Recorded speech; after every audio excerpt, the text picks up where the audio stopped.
Assalamualaikum warahmatullahi wabarakatuh.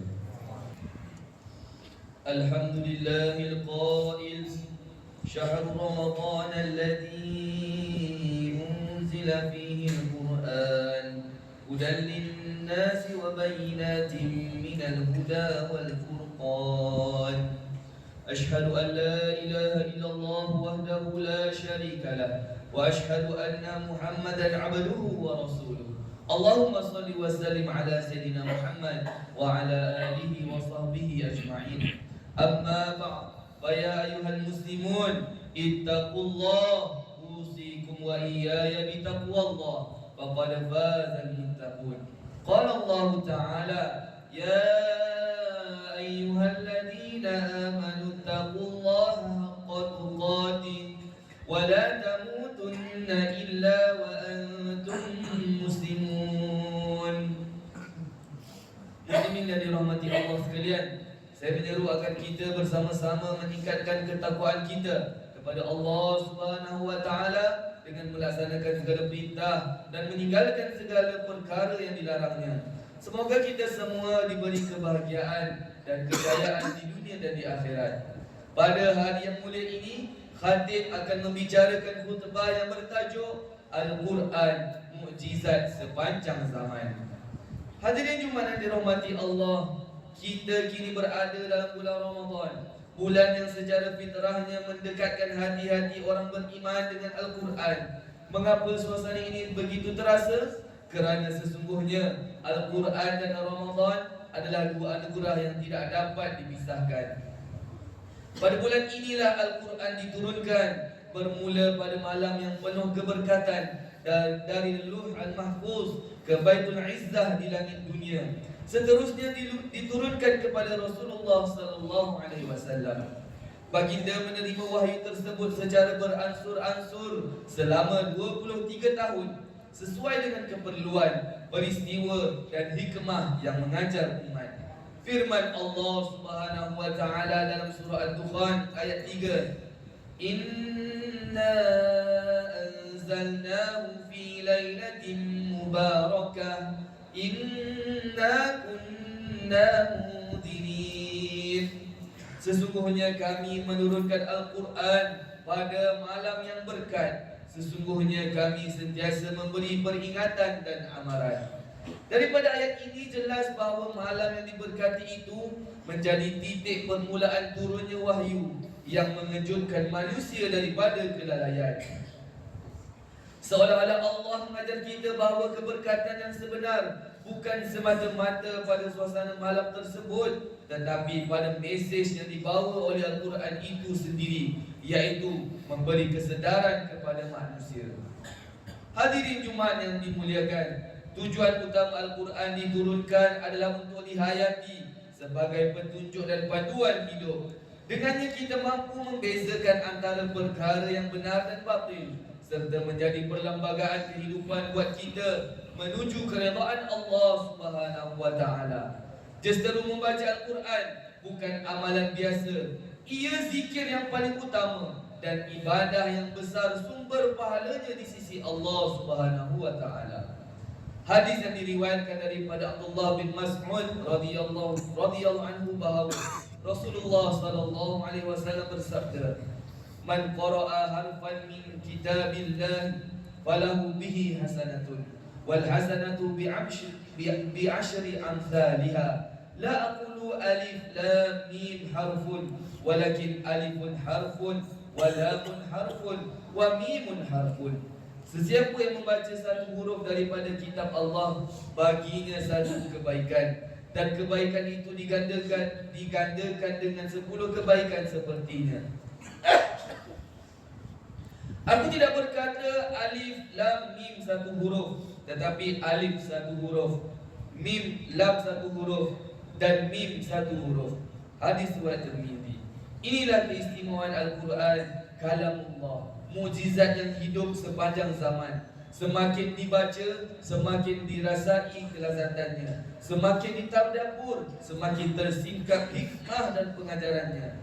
Ia juga boleh menjadi rahmat dan penawar bagi orang yang beriman.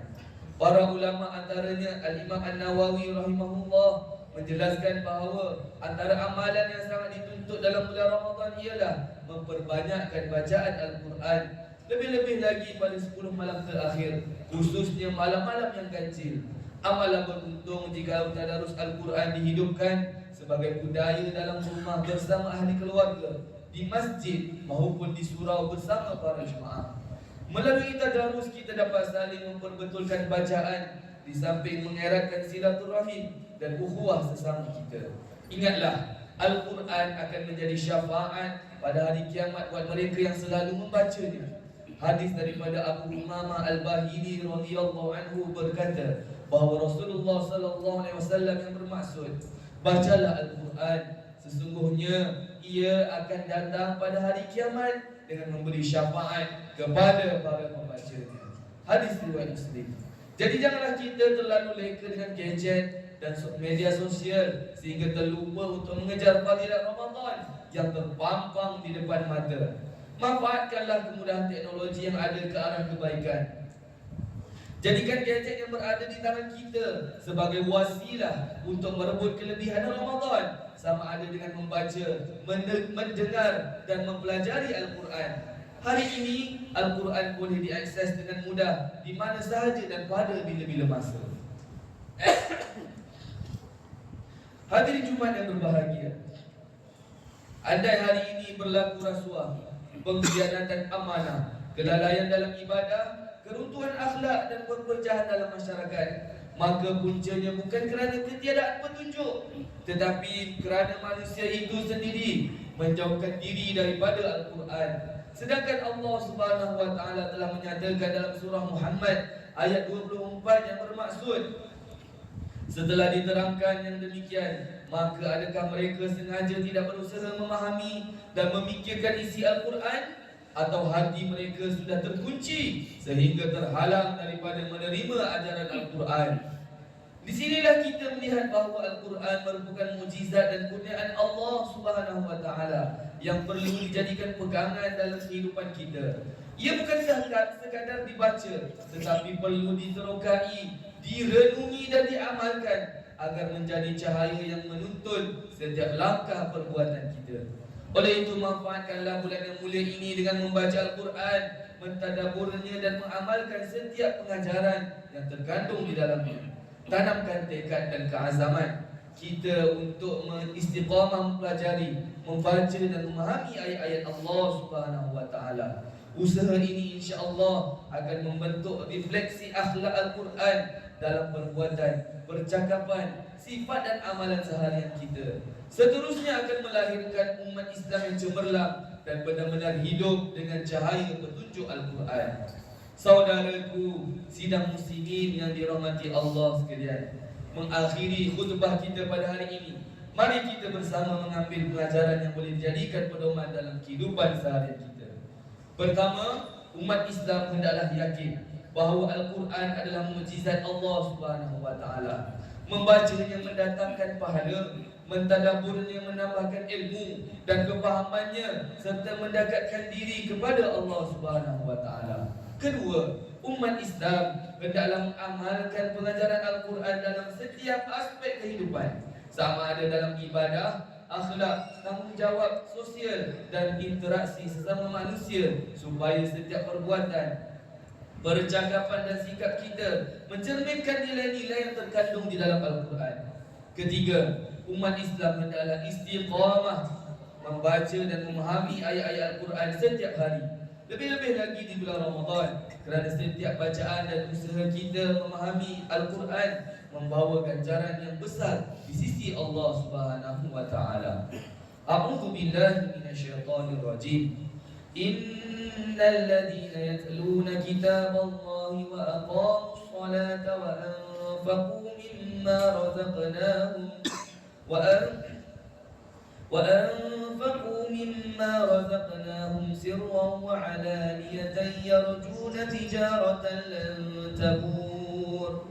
Sesungguhnya orang yang selalu membaca kitab Allah dan mendirikan solat serta membelanjakan sebahagian rezeki yang kami anugerahkan kepada mereka secara sembunyi atau terbuka, mereka dengan amalan yang demikian mengharapkan perdagangan yang tidak akan mengalami kerugian. Surah Fatir ayat 29.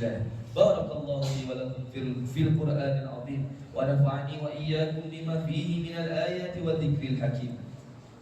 Wa taqabbala minni wa minkum tilawatahu innahu huwas samiul alim. Aqulu qawli hadza wa astaghfirullahal azim li wa lakum wa lisairil muslimin wal muslimat fastaghfiruhu innahu huwal ghafurur rahim.